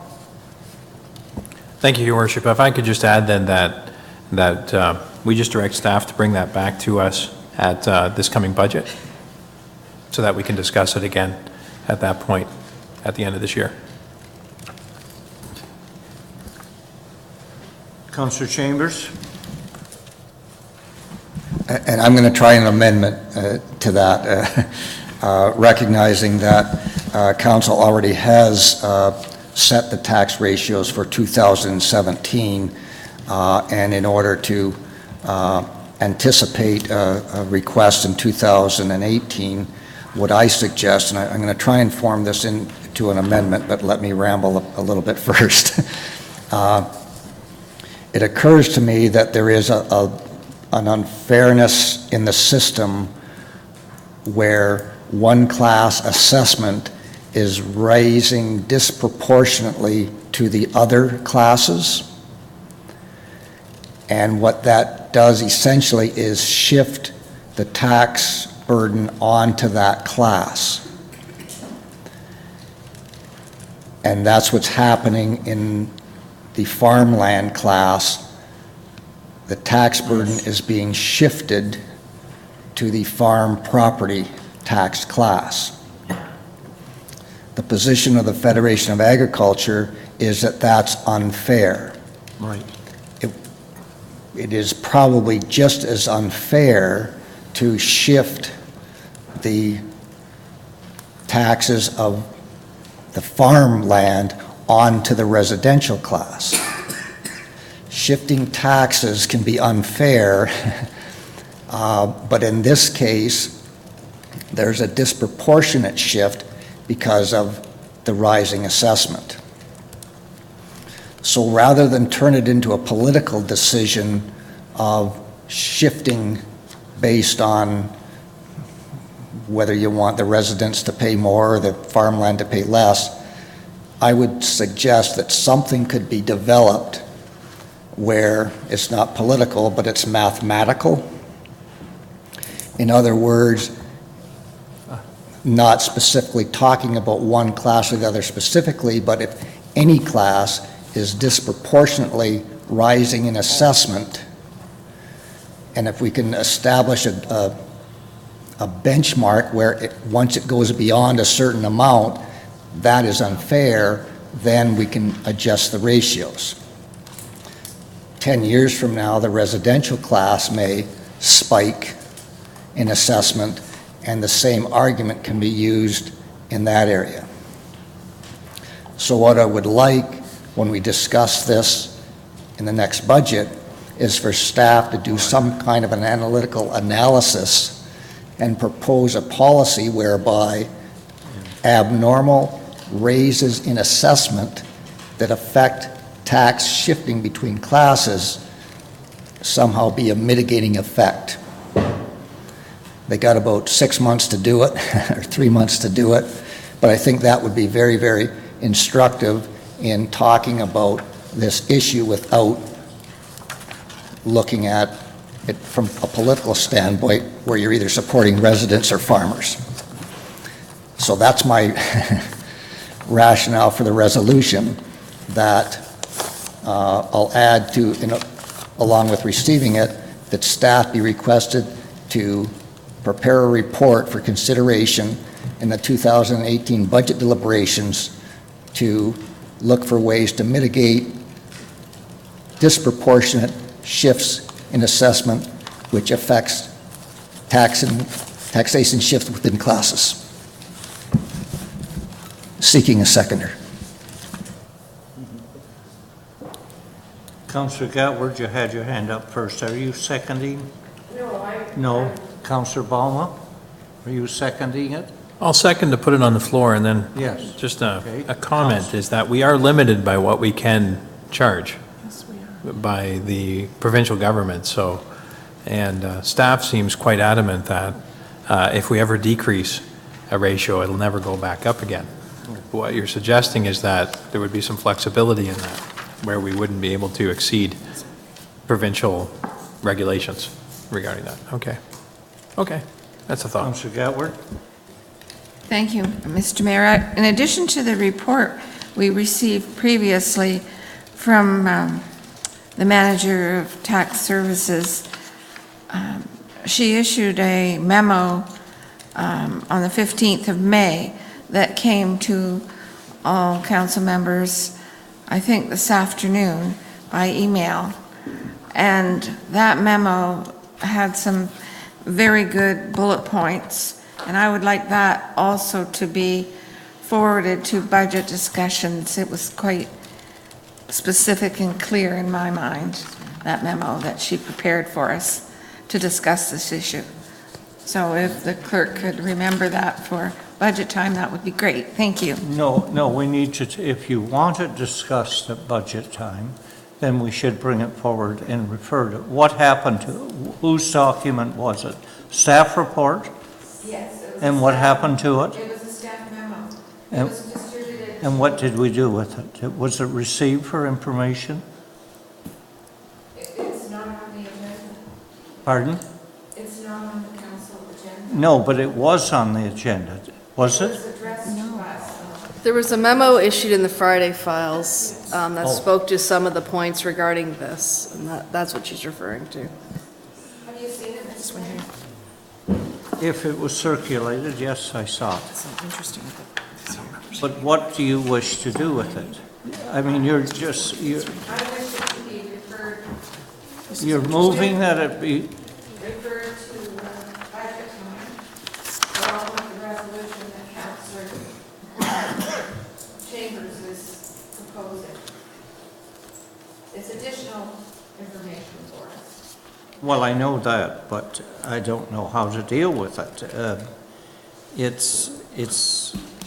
I'm wondering, it was circulated, but no motion was, so now you're bringing it forward and moving that it be referred. Is that correct? Is there a seconder for that? Councillor Simons. And I hope everyone got a chance to read it. Members of council, do you wish to comment on this? Councillor Chambers. It's a little bit unorthodox and to have a resolution when you've got an amendment pending, but right. it does Correct. allow me to make a comment about that And and to maybe speak to my amendment one more time. One of the bullet points is that the average increase in farmland was 35% and the average residential increase was 17%. Using my mathematical approach, something could be in the fact that if, for example, one class increased double the rate of the other, that would trigger a response to I see. look at the tax ratios to mitigate that increase. And if that can be formulated somehow in terms of a policy, then if it happens and we respond to it, and if it doesn't happen, we don't. So you're going to have to perhaps set some benchmarks. If it triples or goes up a little Right, bit, you I make that understand. distinction and you moderate that increase by tax ratio. I don't even know whether it's legal or not, but I think that's what I'd like to have a discussion about at budget time when we talk about tax ratio and setting tax ratios. Councillor Powell. Councillor Chambers was mentioning about the mathematics of all this. We have to look at more than just percentage, because percentage depends on your base you start with and your comparison to the previous impact. So there's got to be a little more to make a clear-cut adjustment on not just percentage, but what other factors are involved. But that's not part of the motion at the present time. So what about this? We had a motion that we hadn't dealt with. We have a motion, we have an amendment, and then we have what I understand to be an amendment to the amendment. That's, a separate motion, if that makes it easy. I'm sorry, I'm not clear on what you're saying. Okay, Counselor Coleman moved to receive it as Yes. information. Counselor Chambers moved an Yes, I'm amendment clear on that. requesting a budget, that it be referred to budget. And then Counselor Goward is asking that this additional correspondence be referred to the budget as well. And that would be a second amendment. Yep. Then. And it was seconded, I believe. Yes, they were all seconded. Yes. So the first amendment, or the last amendment, Last amendment, yeah. all in favor? Opposed? Motion is lost. Yep. Motion is lost. Next amendment, previous amendment. Can I All have in a favor? Okay. We clear on it? Opposed? Carried. Okay, well, not everybody voted that time, for sure. Oh, Can I have a recorded vote, please? Because I think the first vote passed. pardon? Because why? I thought the first vote passed. To include that memo from the tax department? No, that was defeated. Wasn't it? Is that what you're asking, that we now go back to that? And Yes, because I thought it passed. we'll revert to the last amendment that was made. Is everyone clear on it? That's the one on the bullet points that were sent out on May 15th. No. Yes. It is? Yes, from the tax department, the correspondence. That's what's requested, yes. Councillor Coleman. Thank you, Mr. Chairman. Maybe I'll clear the air on this one. I was Please. in talk with the treasurer. She explained to me how assessment works on farmhouses. Yes. And we went all through this, and I guess I talked to you about it after. Yes, sir. And You I said, did. this would be nice if you put it in our Friday files. Not a big deal. Yes, correct. However, the Councillor Gatwood. It might not be a big deal right now. I think it was a great memo, and it would be a great reminder come December when we're wrestling with the budget. That's all I want. Thank you. And that's why you moved the amendment, which we are now dealing with. So all in favor, oh, you want a recorded vote. Is that correct? Yes. So recorded vote on the last amendment to include the memo at budget time. Correct? From our manager of tax and revenue. In favor? Opposed?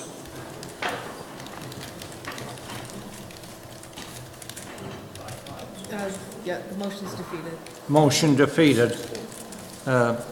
Previous amendment, should be calling it the first amendment, I guess.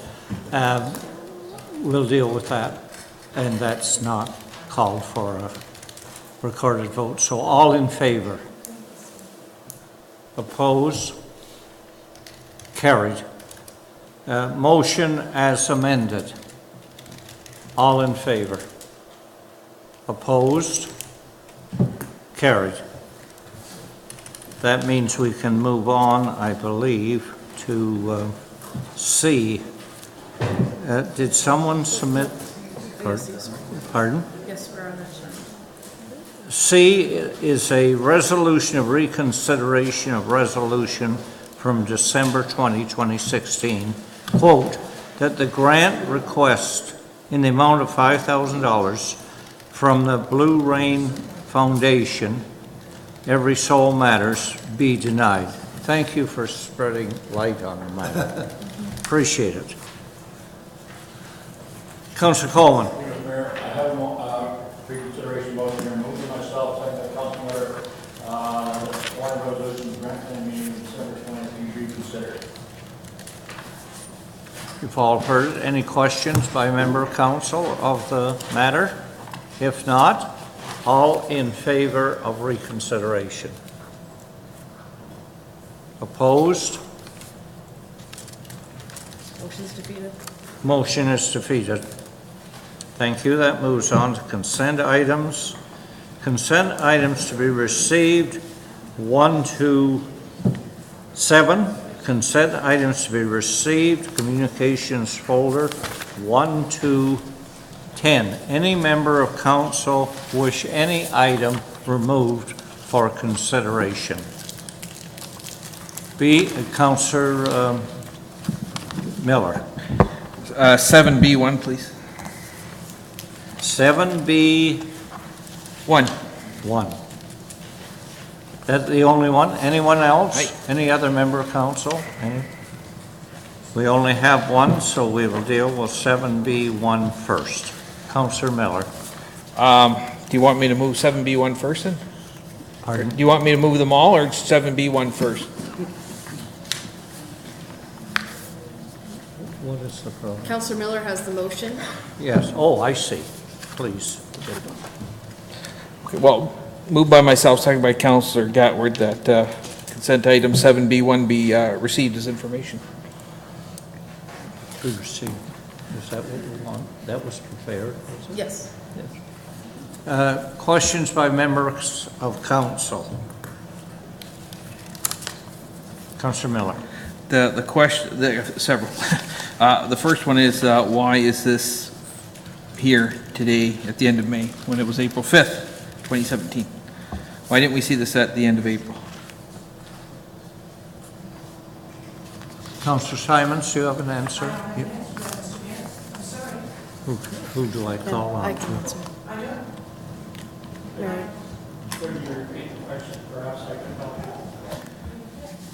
I'm just wondering why these minutes are here at the May meeting when they're from April, and why we didn't see them at the April meeting, the April council meeting. April minutes go to the May meeting. What is it? You will comment? Thank you. The clerk will comment. They were received by our office, I believe, the day after the last council meeting, so Yes. that's why they are on this agenda. If I could, Mr. Mayor, normally not an issue, but there's one thing in here, and I'd like... April's 15th. I'm just wondering about item 6.1, where they're shutting down the Brant Jobs local job bank, and I'm just wondering if any of the committee members could tell me, because there's not a lot of details in here. They talked about using an online user survey from all stakeholder groups. So I have a question. Have they done any public consultations? I'm guessing no, because if I look at page 57, 11.2, it says, at the request of the Social Services Committee, a communication strategy will be developed to make the public aware of this change. I would have preferred to have the public know about it ahead of time, rather than just not getting their input, because there's a lot, it's a public service, a lot of the public use it. And my other question, it says, staff noted there's not a strong business case to be made to redevelop the website. And I've heard that before, but I've never seen any numbers, and I'm just wondering, was there a budget presented at social services? These are questions I have. I don't know where to get the answers. Councillor Gatward, you wish to answer the question? There was no budget. And I think the chair has a comment, Mr. Mayor. I actually did not have my hand up to move this item at social services. I got picked. I did not support the decommissioning of this Brant Jobs. I think it's a much more user-friendly than the federal site. However, the staff at social services reported that the service provider that does the Brant Jobs local job bank has security issues, and we're not prepared to, I guess, move forward to the standards that the city expected. I see. And therefore, that's why they are recommending this service be canceled. Exactly.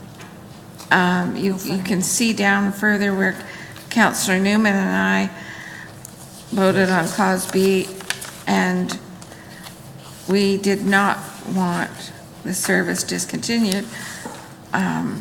Surely there could have been another way to fix this for our local people that are looking for jobs. And Councillor Simons, I think, as chair wanted, or vice chair wants to comment. If I may, Mr. Mayor, she's right. That's exactly what happened. They don't have funding to do this. It is a great upgrade, and they don't feel it would necessitate the cost that it would do to do it, so. It's unfortunate the minutes arrived after the previous council meeting to start with, but that's what happened. And Mr. Mayor, if I may, generally, our meeting is held the first Wednesday of each month, and those minutes do get to this council meeting at the end of the month. So I don't know what happened, where we are with it, but that's usually the routine of the minutes, so. Okay. Thank you. Just one more Councillor question, if I Miller. could, through you to the vice chair perhaps. Is it possible to get those numbers from social service staff, just to give us a ballpark of? I certainly will ask social services, yes, I will find out what the numbers are. I mean, we put in 2.5 million plus into social services. Yes. I think you know, we're Absolutely. entitled to an answer here or there. Absolutely, I'll find out. Thank you. Councillor Wheat. At the time of the social services meeting, all those facts were provided to the committee. So that's important. Going back in the minutes, you notice that March 16th, at which time you were a member of the committee, council member, you directed staff to do a report.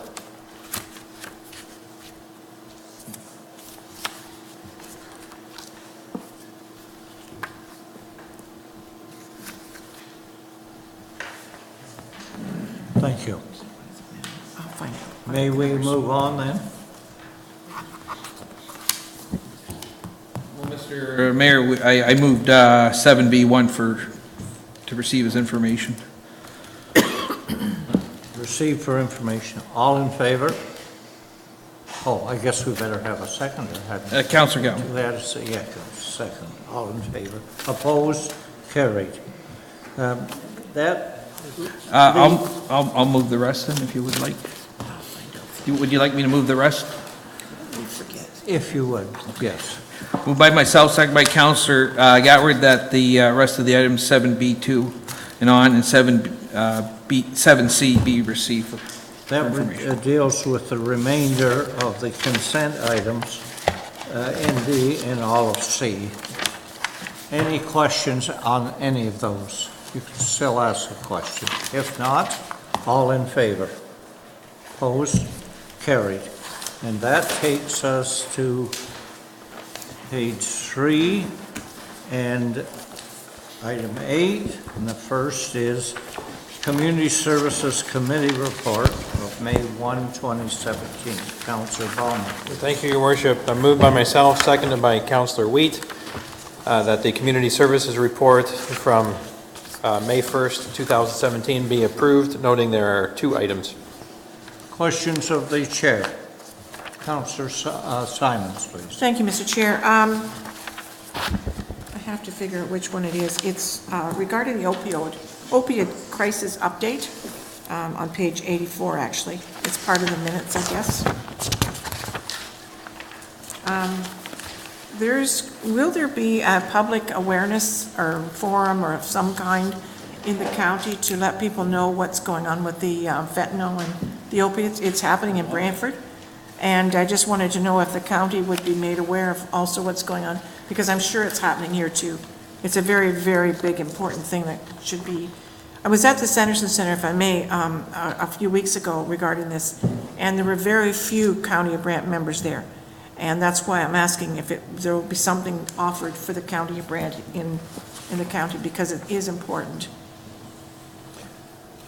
Yeah, not to my knowledge. I think that was just a forum held for anyone interested. in the city. Well, personally, I think it should be held in the county to make awareness of our high school, if nowhere else. It should be made at the high school, some kind of presentation, because it is important. Point taken. Thank you. Any other questions by members of council? None? All in favor? Opposed? Carried. 8B, planning advisory. Moved by myself, second by Councilor Carden, that the Planning Advisory Committee report of May 2nd be approved, noting there are 8 parts to it. Thank you. Questions to the chair? No question? All in favor? Opposed? Carried. John Noble Home Committee of Management. Moved by myself,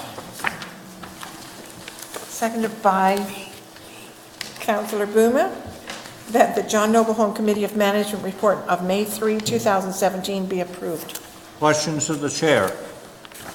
noting there are 4 items. None? All in favor? Opposed? Carried. Corporate Development Committee report. Thank you, Your Worship. It's moved by myself and seconded by Councillor Wheat that the Corporate Development Committee report of May 8th, 2017 be approved. Several recommendations. Questions of the chair? None? All in favor? Opposed? Carried. Public Works Committee report. Thank you, Mr. Mayor. Moved by myself, second by Councilor Miller, the Public Works Committee report from May 9th, 2017 be moved, noting there are 12 items. And there are some controversial items, as per usual. Do you want us to question them, or are they Well, non-controversial? I'll put the first one out right now, and that's the Mill Street Bridge. And I know there was additional information in our report that was circulated, and there was questions about it. And if anybody's got, I know there was some questions, some concerns on why the cost is so much. This is a full replacement bridge, full replacement. Badly needed replacement. Badly needed. It's not like the Deteriorating. William Street Bridge or the NIST Bridge or anything like that. It's a full replacement. Questions? Stem to stern. It's also over one of the most sensitive water systems we have in this province, Whiteman's Creek. So things have to be done accordingly to schedule. The other one was Cedar Street, and we're asking staff to come back with a report on it. Yes. There was, there's not a recommendation, but it was based on the submission of the petitions that we had at the public meeting, possibly closing Cedar Street at the bend, and going from there. So we're waiting for the staff to give us a report on that, Mr. Mayor. Thank you. Thank you for the information, Mr. Chair. Any further questions? Councillor Simons. Thank you, Mr. Mayor. Through you to the presenter, number 8 on page 157. Yes. I'm just a little bit wondering about this one, where it's, the first sentence is, whereas staff were directed to carry out a corridor study to examine traffic along Grand River Street North from Watts Pond Road to Capron Street.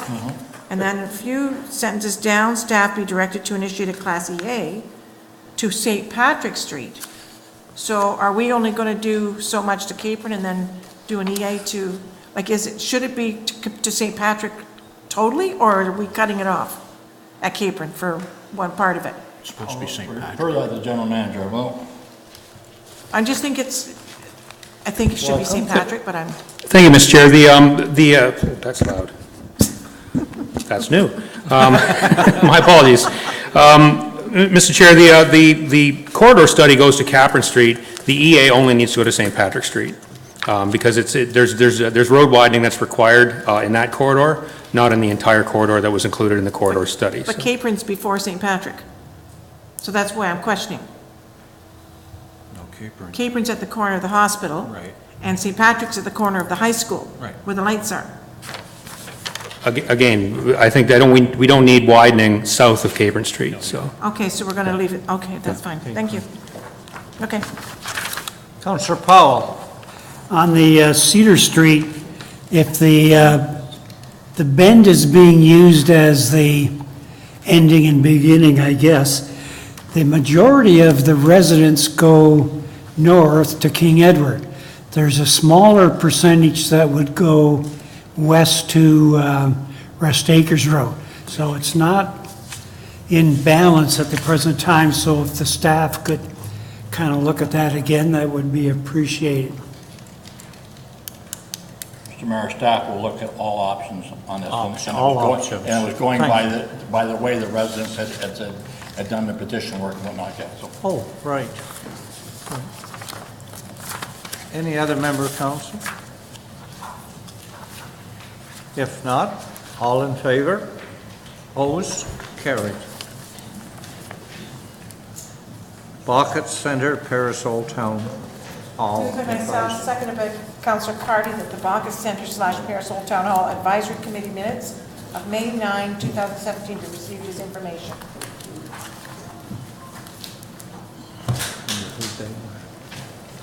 Questions of the presenter?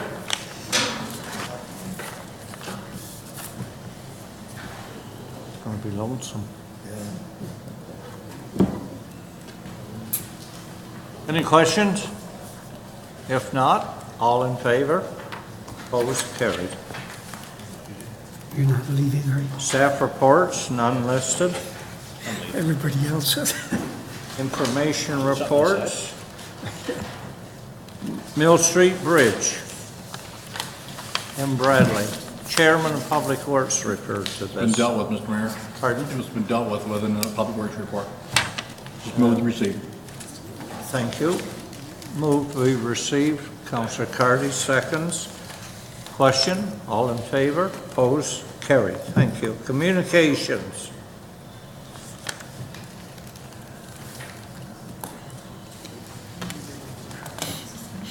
Correspondence from T. Gallant responding to questions raised at Planning Advisory Committee regarding a request for return waiver of fees.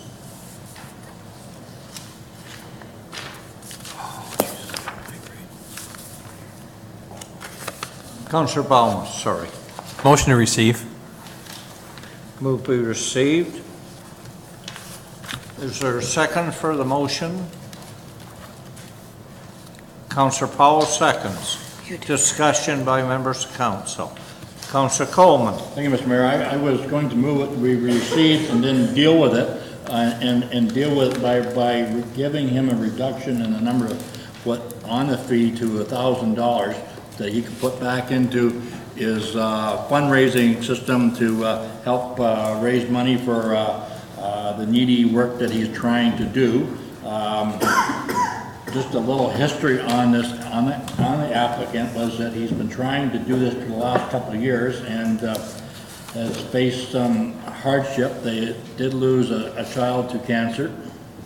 They did have another child that developed cancer a year ago last fall. Does go to school with my grandchildren, and they've been dealing with this situation, and they're trying to put his money back into help needy families and whatnot like this, and I think it's a worthy cause that they're trying to do. They're looking for some help, and they were asked to do some things that I question, and so I'm not going to get into it, but I think that would be nice if we could at least put $1,000 back into them. I'm not saying we waive all the fees of the permit fee, but $1,000 would go a long ways to help. Seeking a seconder. Seconded by Councillor Chambers, I believe. Correct? Councillor Baumann? And with that in mind, since I don't believe in giving back fees, I look forward to seeing his grant request at budget this coming season. So that's why I think we should just receive this. Because I think if we start giving back people's fees, then we leave ourselves wide open. And so I think we should just encourage him to apply to add budget to a grant, and then I look forward to supporting that at that time. I was going to ask the question if it would be more appropriate as a grant. I wouldn't hold it off that long necessarily, but it is council's decision. Councillor Coleman. Then I will move it that we take $1,000. We have $1,000 left in our grant right now. $1,100. Well, that'll leave $100 for the next ones to come along for some charity. And we use that $1,000 right now to reimburse them back and they do see what fit where they need to be. So did we have a previous motion on this matter? Yes. So we had a motion to receive, which was seconded, and then we had a motion to amend that to give a reduction of $1,000, which was seconded, and that's being withdrawn. Thank you. Was it seconded? Yes. Seconder By Councillor withdraws. Chambers. He agrees. Oh, Councillor, that's Chambers, that's correct. Okay, so the motion now is received and that the And grant to provide a grant of $1,000. $1,000. moved by Councillor Coleman. Is there a seconder for that? Councillor Bauma seconded. Bauma, second. I consider that a friendly amendment if my second is okay with it, so. Councillor Miller. Because, well, me made me think of this. The permit fee, they don't get that that's something, they don't get that every year, do they? That's something, okay. Just wanted to double check. That's a one-time thing. Okay, thanks. Councillor Gatward. Thank you, Mr. Mayor. Yes, I wanted to waive the fees or grant all the fees because when I look at this list of the expenses, it's almost $10,000. And here we have a family trying to do something good in the community for unfortunate people. And they have to pay out all this money just to do something good. And I'm sure, in my mind, the taxpayers would support waiving the fee. But I will support the $1,000 grant for this year wholeheartedly. And I commend the Gallants for doing something so noble in the face of adversity. So it's moved and seconded. Yes. Any other speakers? None? All in favor? Opposed? Carried.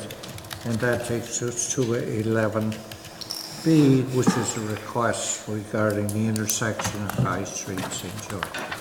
Laura, Councillor Weed. Received, looking for a seconder? Pardon? I have two of them now. Well, they should indicate to me that they're received. Thank you. Oh, sorry, I wasn't cognizant. Thank you. Well, things can happen. Yes. Anyway. Yes, sir. To it. Down near the bottom of the letter, Yes. the writer asked that we would look into it, which I did. Oh, thank you. I met on Friday that the barbecue, staff at the barbecue over in Burford. And that was myself and Chairman Coleman to discuss this. Looked into the placement of the no parking sign myself. And I think that in agreement with Coleman and Tout, it is in the right place. So we have looked into it, and I'm not going to support reconsidering moving. Thank you. Any member of council wish to comment? Councillor Gatward? Thank you, Mr. Mayor. Could Member Wheat or Councillor Wheat tell me how far it is from the intersection? Because she's claiming she did research and other signs are closer to the intersection in St. George? Well, I trust staff that they placed it in the proper place. I cannot So you give you missed. the exact number of meters or feet, but I will take the time tomorrow to go over with my measuring stick and measure it for you. But I trust staff that they placed it in the proper position.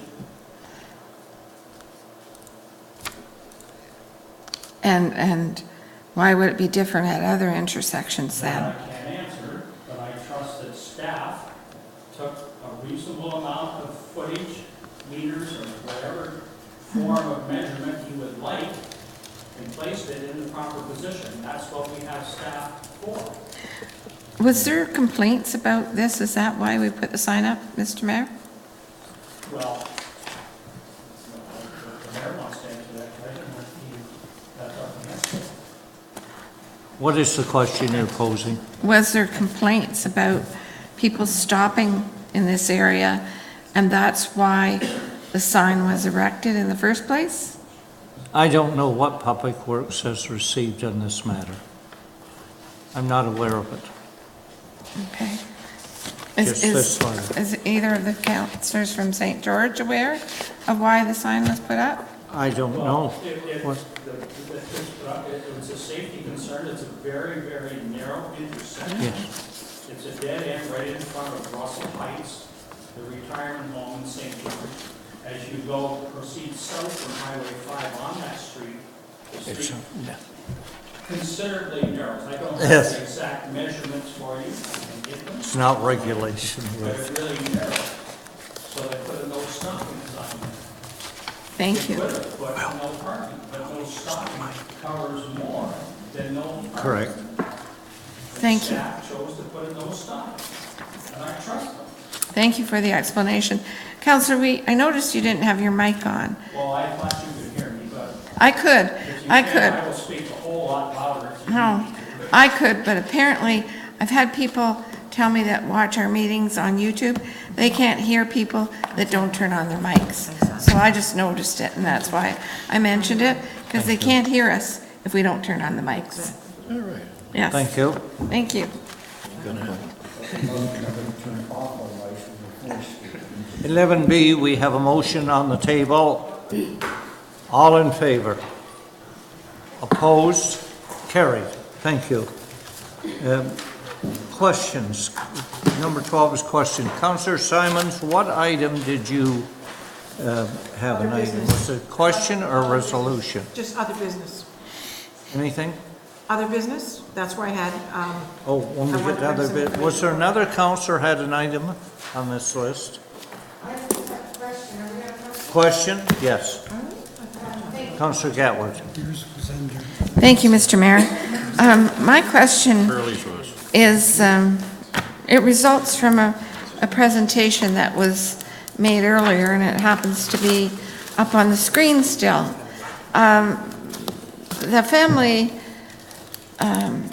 The Health Hub presentation mentioned the library being a partner, possible partner. I'm wondering, through you, Mr. Mayor, to the members of the library board, have you ever discussed that? Or how did it end up on the screen there? Yes. The answer to that is, have we discussed it? The answer is yes. At the library board? Yes. Okay, thank you. Any other locations? No, we just know that at some point in time, down the road, we'll need a new library. Thank This you. might be an opportunity to jump on board. The more things that can get in that building, the better, In your opinion? in my opinion. Thank you. So perhaps if you should join the library board, then you can express your opinions there. And I would be more than willing to trade you spots. Councillor Simons. Mr. Mayor, if I may ask a question, if this is about the library? I didn't know we were dealing with the library per se tonight. But if I could. Well, we've already dealt with the Exactly. presentation. I figured we We've would be. already passed a motion. I thought we would be dealing with the library portion at a different time, that was all. Am I correct? Well, if the library deals with the matter, it'll be in their minutes, and we will have the opportunity to ask a question about them, because Okay. we get their minutes. Because I do need to ask a few questions regarding the new replacement for the library, so. Thank you. Thank you. Okay, that completes questions, I believe. Councillor Gatward. Resolutions, none listed. Other business, Councillor Simons. Thank you, Mr. Mayor. If I may, it's very short and sweet. Springtime in Paris is June 3, 4, and 5 in the Lions Park in Paris, with many vendors, about 85 of them, and many, many unique things happening. So come and join us. It's going to be a fun weekend. So June 3, 4, and 5 in the Lions Park. Thank you. Thank you. Any questions? Now, we're over the page, and we're at number 15, and there are a list of in-camera items, A to F, and then the bylaws. Does someone have the resolution to go in camera on the in-camera items? Councillor Chambers? Yes, I have the motion, Mr. Mayor, as it's outlined on the agenda, moved by myself and seconded by Don Carty, that we go in camera to discuss the list of items that are listed. Thank you. All in favor? Opposed? Carried. Short recess or not? Yes. Short one? Paris for a purchase price of $975,000 Canadian, and that the bylaw authorizing the mayor and clerk to execute the agreement of purchase and sale be approved. Comments by members of council or questions? Councillor Gatward? Thank you, Mr. Mayor. I would like to thank the general manager for negotiating such a good selling price. After I read the report, I thought that was a good sale. Thank you. Is there a seconder for that? Well, just, we haven't put the original motion. No, he has a mover and seconder on his sheet. We had a camera. Did we move that? Did we vote on it? We haven't voted, no. We have to talk. All in favor? Opposed? Carried. Oh, I approved it. Feel like a signalman on a ship. Yeah, we're out of camera. Emerson's fault. Is that completely in camera? Now, the next item is the list of bylaws, and we have a revised list, or you've changed that. So we have bylaws, numbers, well, the mover will do that.